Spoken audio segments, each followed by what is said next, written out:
CCR3 Media. So the question is, how have your skills developed throughout the project? Basic skills learned in the course. In terms of photography, I have learned the importance of angles and shots and how they can add emotions and meaning behind photos, and how they present ideas to the viewer. I've learned that props and location signify a story behind the photo and convey meaning to those seeing it. Color schemes can also help convey the emotions of the photo and evoke feelings within those viewing the photo. Photoshop. I have learned the basics of being able to crop and move pictures and texts, and I have also learned how to create false backgrounds and cloning, as well as double exposure and using layout guides.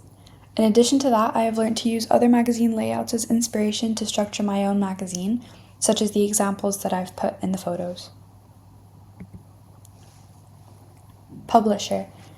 I have learned how to use downloaded fonts to enhance the look of my magazine and achieve a professional and high-end look.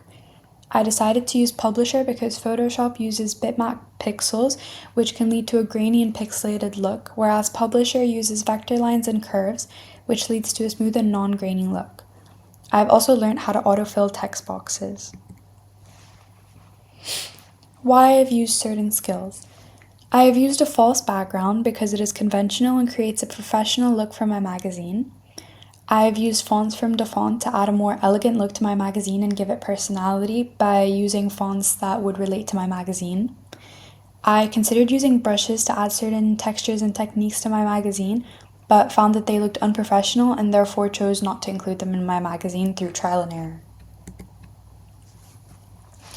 In conclusion, I have used the techniques and skills I have learned throughout the course to create a professional and classy feel to my magazine.